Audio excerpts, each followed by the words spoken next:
পুরো মানুষেরই কিন্তু সন্ধ্যার সময় নাস্তার প্রয়োজন হয়, আর হালকা পাতলা যদি নাস্তা পাওয়া যায় তাহলে কিন্তু খাওয়ার মজাটা থাকে আলাদা। ভারী কিন্তু খাবার সন্ধ্যার সময় ভালোই লাগে না, মনে হয় যে বাইরে যেয়ে যদি কোনো কিছু খেতে পারতাম তাহলে কিন্তু বেশি ভালো হতো। তাই আমার কাছেও তাই মনে হয় যে সন্ধ্যার পরে বাসার বানানোর চাইতে আমার তো মনে হয় রাস্তার পাশে যে খাবারগুলো থাকে সেই খাবারগুলো আমার খেতে বেশিই ভালো লাগে।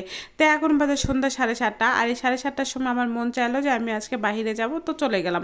তো আসসালামু আলাইকুম বন্ধুরা, সবাই কেমন আছেন? আশা করি ভালোই আছেন। এখন হয়তো সবাই বলবেন, আপু আপনি যখন তখন বাইরে বের হন? হ্যাঁ, আমি যখন তখনই বাইরে বের হই, যখন আমার মন চায় তখনই কিন্তু চলে যাই। আর আজকে চলে গিয়েছিলাম, এটা হচ্ছে মুক্তির মোড়। আর মুক্তির মোড়ে কিন্তু একদম জমজমাট খাবারের আয়োজন বসে, সেটা কিন্তু আপনারা নওগাঁবাসীর অন্তত জানেন যে সন্ধ্যার পর মানে বিকাল 4টা থেকে কিন্তু একদম শুরু হবে রাত 12টা পর্যন্ত। এত রকমের খাবারের আয়োজনগুলো থাকে, আপনি দেখলে অবাক হয়ে যাবেন।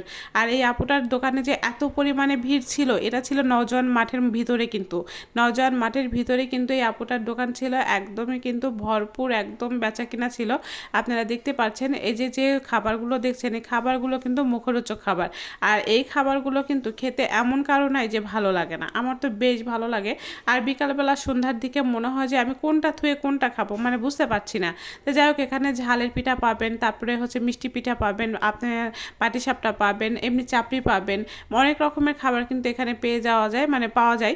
যাই হোক, আমার তো মনে হচ্ছে আমি কোনটা থুয়ে কোনটা খাবো, এটা খাবো না ওইটা খাবো, আরেক দোকান না আরেক দোকান, কোনটা বেশি ভালো লাগে এরকম করতে করতে শুধুমাত্র ঘুরছি। এটা ছিল কিন্তু পুরোটাই নওজোয়ান মাঠ, আর নওজোয়ান মাঠে কিন্তু এরকম আয়োজন বসেছে শুধুমাত্র খাবারেরই। মুক্তির মোড়ে তো পাবেন পাবেন, তার সাথে কিন্তু নওজোয়ান মাঠের ভিতরে এত খাবারের আয়োজন। আর এখানে একটা অনুষ্ঠান হচ্ছিল, এখানে হয়তো বা ওয়াজ মাহফিলের মতো তেমন একটা হচ্ছিল না, কিন্তু কিশোর জানে একটা অনুষ্ঠান হচ্ছিল। যাই হোক, আমি ওইদিকে এতটাও খেয়াল করিনি। আর এদিকে দেখেন শুধুমাত্র খাবার, এদিকে বার্গার খাবেন না ফ্রাই খাবেন না চিকেন ফ্রাই খাবেন না শুকনো মরিচ খাবেন ভাজা না ডিমের চপ খাবেন, মানে যা পাওয়া যায় তাই কিন্তু খাওয়া যায়। তাই আমি সবই কিন্তু একটু করে খাবো। আর এগুলো খাবার কিন্তু আপনাদেরকে দেখাচ্ছিলাম, আর মনে মনে ভাবছিলাম যে আমি কখন খাবো। তার চাইতে কিন্তু আমি বড় কথা, এখানে একটা জিনিস আমি বেশি খেতে এসেছি, সেটা নাকি এখানে নাম করা হচ্ছে লাচ্ছি। আর লাচ্ছিটা নাকি এখানকারটা খুবই মজা, মানে মুক্তির মোড়ের লাচ্ছিটা খুবই মজা। যারা যারা খেয়েছেন তারা তো সবাই জানেন, কিন্তু আমি আদৌ কিন্তু এখন পর্যন্ত খাইনি।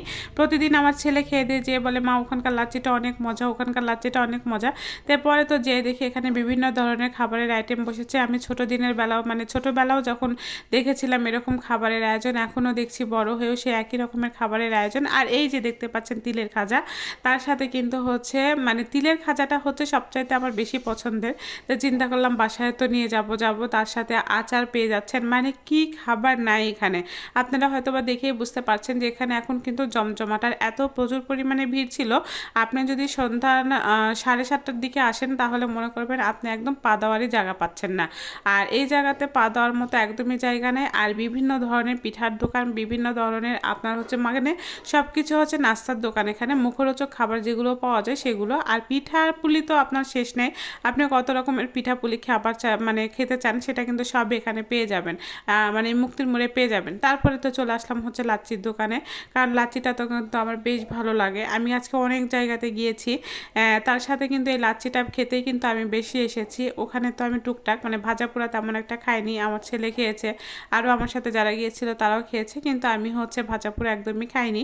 আর এখানে আসছিলাম আমি আসলে লাচ্ছিটা খেতে, আর এখানকার লাচ্ছিটা কিন্তু অনেক মজা, অনেক ফেভারিট। যাই হোক, আমি তো জানতাম না যে আসলে এখানকার লাচ্ছিটা এতটাই মজা। আমি কিন্তু প্রতিদিন এদিক দিয়ে যাতায়াত করি, তারপরে কিন্তু আমার ছেলে বলে যে আম্মু এখানকার লাচ্ছিটা অনেক মজা। তো সবাই মিলে আজকে লাচ্ছি খাবো, এই কারণেই কিন্তু আসলে আমাদের আশা। তো যাই হোক, ওইদিকে খাওয়া দাওয়া শেষ করে মানে টুকটাক খাওয়া দাওয়া করে তারপরে কিন্তু আমরা আসছিলাম সবাই হচ্ছে লাচ্ছি খাইতে।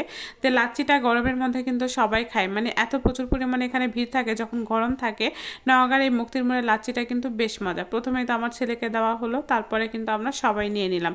এক এক করে সবাই কিন্তু নিয়ে যখন মনে খাচ্ছিলাম তখন মনে হচ্ছিল যে ইস সত্যিই খুবই মজা, মানে আমার তো খুবই ভালো লাগছিল, তো আমার সাথে যারা ছিল তাদেরও সবার ভালো লাগছিল।